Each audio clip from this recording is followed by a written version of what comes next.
ಸಮಯಕ್ಕೂ ಮುನ್ನ ವಿಧವೆಯಾಗುವ ಸ್ತ್ರೀಯ ಲಕ್ಷಣಗಳು. ಒಂದು ವೇಳೆ ಯಾವುದಾದರೂ ಸ್ತ್ರೀಯ ಪಾದದ ಹೆಬ್ಬೆರಳು ತುಂಬ ದೊಡ್ಡದಾಗಿದ್ದರೆ, ಮುಂಭಾಗದಲ್ಲಿ ದುಂಡಾಕಾರವಿದ್ದು ಹೆಬ್ಬೆಟ್ಟಿನ ಉಗುರು ವಕ್ರವಾಗಿದ್ದರೆ, ಹೆಬ್ಬೆಟ್ಟಿನ ಮೇಲೆ ನರಗಳು ಕಾಣುತ್ತಿದ್ದರೆ ಆ ಸ್ತ್ರೀಗೆ ವಿಧವೆಯಾಗುವ ಯೋಗ ಬರುತ್ತದೆ. 2. ಒಂದು ವೇಳೆ ಯಾವುದಾದರೂ ಸ್ತ್ರೀಯ ಹಿಮ್ಮಡಿಗಳು ಏನಾದರೂ ತುಂಬ ದೊಡ್ಡದಾಗಿದ್ದರೆ ಅವರು ಮೃತ್ಯುವಿನ ತನಕ ತುಂಬ ದುಃಖಗಳನ್ನು ಅನುಭವಿಸುತ್ತಾರೆ. 3.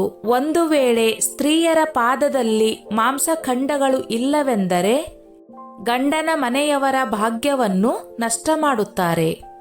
4. ಒಂದು ವೇಳೆ ಸ್ತ್ರೀಯರ ಪಾದದಲ್ಲಿ ಇರುವಂತಹ ಕಿರುಬೆರಳಿನ ಪಕ್ಕದಲ್ಲಿ ಇರುವ ಬೆರಳು ಏನಾದರೂ ತುಂಬ ಚಿಕ್ಕದಾಗಿದ್ದರೆ ಅಂತಹ ಸ್ತ್ರೀ ಕಲಹವನ್ನು ಸೃಷ್ಟಿ ಮಾಡುವಂತಹ ಮತ್ತು ಮನೆಯ ವಾತಾವರಣವನ್ನು ಹಾಳು ಮಾಡುವಂತವರಾಗಿರುತ್ತಾರೆ.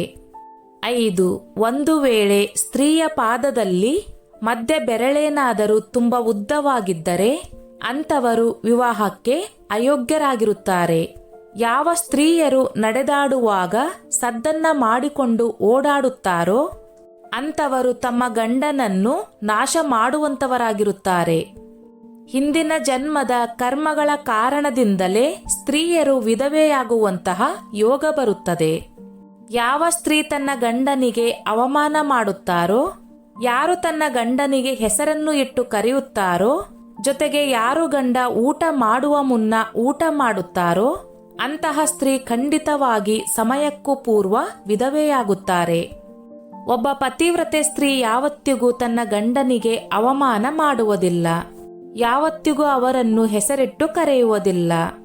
ಯಾವಾಗಲೂ ಗಂಡನ ಇಚ್ಛೆಯ ಅನುಸಾರವಾಗಿ ನಡೆದುಕೊಳ್ಳುತ್ತಾರೆ ಅಂತಹ ಸ್ತ್ರೀಗೆ ಯಾವತ್ತಿಗೂ ದುರ್ಗತಿಯಾಗುವುದಿಲ್ಲ.